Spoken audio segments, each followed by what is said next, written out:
Mission San Xavier del Bac is a historic Spanish Catholic mission located about 10 miles south of downtown Tucson, Arizona, on the Tohono O'odham San Xavier Indian Reservation. It was founded in 1692 by Padre Eusebio Kino in the center of a centuries-old Indian settlement of the Tohono O'odham, located along the banks of the Santa Cruz River. The mission was named for Francis Xavier, a Christian missionary and co-founder of the Society of Jesus in Europe. The mission was built at a site near the historic 1700 church first constructed here. This served the mission until being razed during an Apache raid in 1770. Today's mission was built between 1783 to 1797. It is the oldest European structure in Arizona. The labor was provided by the O'odham, widely considered to be the finest example of Spanish colonial architecture in the United States. It hosts some 200,000 visitors each year. The site is also known in Tohono O'odham language as the place where the water appears, as there were once natural springs in the area. The Santa Cruz River, once critical to the community's survival, now runs only part of the year. The mission is a pilgrimage site, with thousands visiting each year on foot and on horseback, in what are called cabalgatas in Spanish. History. San Xavier Mission was established in 1692 by Father Eusebio Francisco Kino, founder of the chain of Spanish missions in the Sonoran Desert. A Jesuit of Italian descent, he often visited and preached in the area, then the Pimeria Alta colonial territory of the Viceroyalty of New Spain. Construction of the first mission church, about 2 miles from the site of today's mission, began on April 28, 1700, as noted in his diary. On the 28th we began the foundations of a very large and capacious church and house of San Xavier del Bac,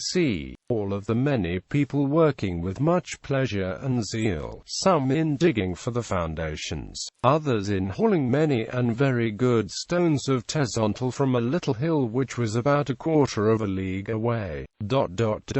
On the 29th we continued laying the foundations of the church and of the house. The little hill is believed to be that southeast of San Xavier del Bac. Charles III of Spain distrusted Jesuits and in 1767 banned them from Spanish lands in the Americas. He installed what he considered the more pliable and reliable Franciscans as replacements. The original church proved vulnerable to Apache attacks, which finally destroyed it in about 1770.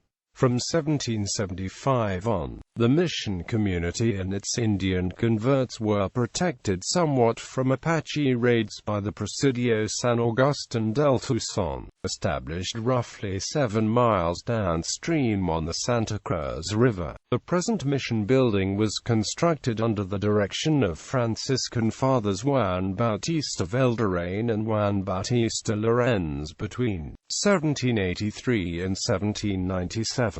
With 7,000 pesos borrowed from a Sonoran rancher, they hired architect Ignacio Gauna, who employed a large workforce of O'odham to create today's church. Following Mexican independence in 1821, what was then known as Alta California was administered from Mexico City. In 1822, the mission was included under the jurisdiction of the Catholic Diocese of Sonora. In 1828, the Mexican government banned all Spanish-born priests, with the last resident Franciscan departing San Xavier for Spain in 1837. Left vacant, the mission began to decay.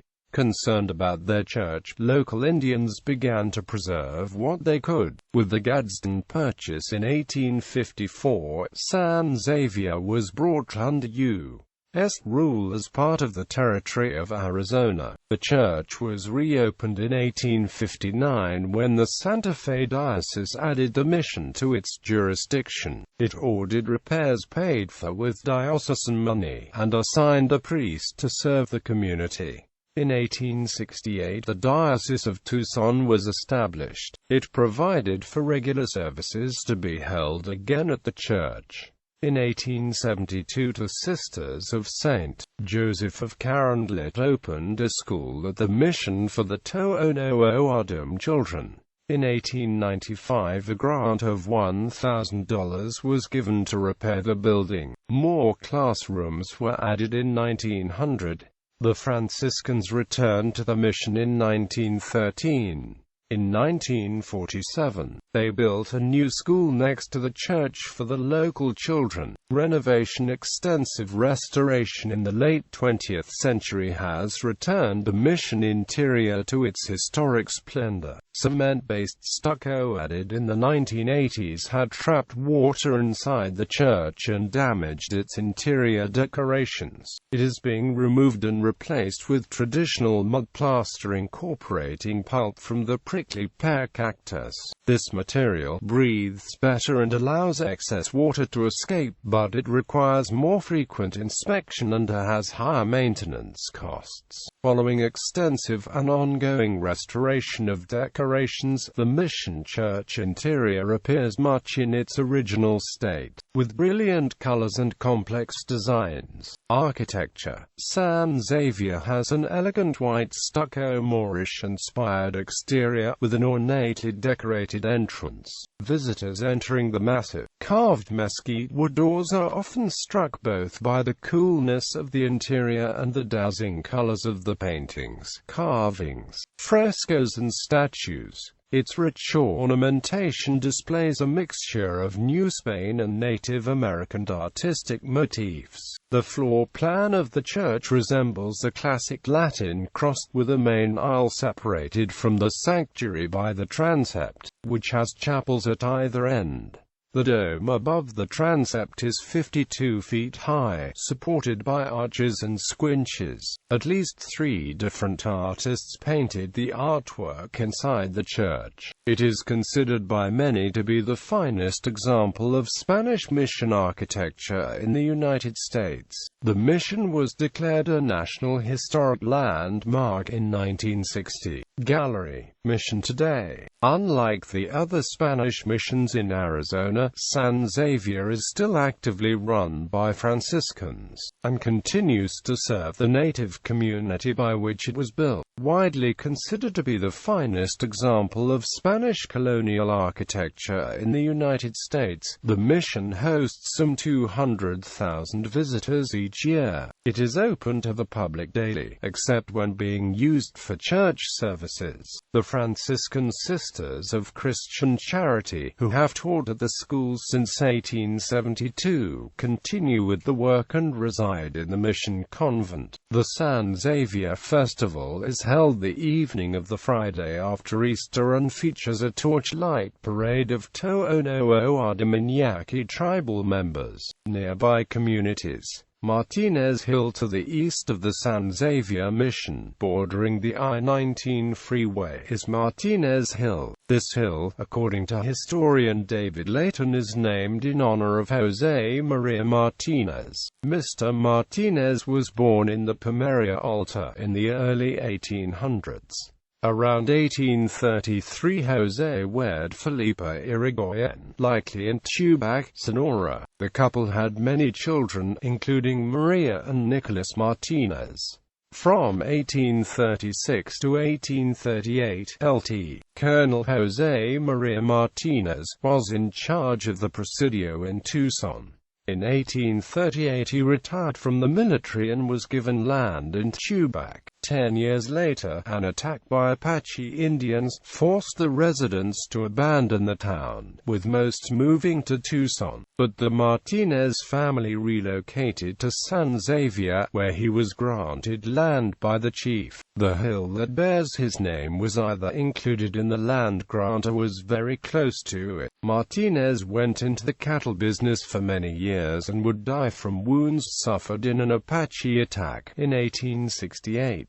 Los Rios. To the north of San Xavier Mission existed the Los Rios Community. The community, which is believed to have existed from about the early 1860s to about 1912, had long been forgotten until an article in the Arizona Daily Star newspaper by historian David Layton brought it to light. The community was started when a miner named S.R. Domingo built a home and foundry just north of the San Xavier Mission, on the west bank of the Santa Cruz River. He prospered in his mining endeavor and is believed to have kept his wealth buried in the tall grasses along the river, since no banks existed at the time. In time, other individuals came to the area and began farms in the fertile valley, supported by the ever-flowing river, and the community grew. They built adobe homes, planted crops, and established the first Los Rios community. Domingo is believed to have been murdered in the late 1860s by miners he had hired to work his mine, but it is unknown what happened to his riches. Indiana, 1874, President Ulysses S. Grant established the San Xavier Indian Reservation, and all non-Native Americans were forced to leave the Indian lands. As a result, these individuals forced to leave set up the newer second Los Rios on the east bank of the river. This new community across from the old Los Rios included 2 stores and a blacksmith shop nearby. The Los Rios Cemetery also existed on that side of the river. It's believed that in 1912, as a result of the Midvale farms taking much of the water from the river, the then farming village ceased to exist. The only known remnants of the old town are parts of the cemetery and a street known as Los Rios Road.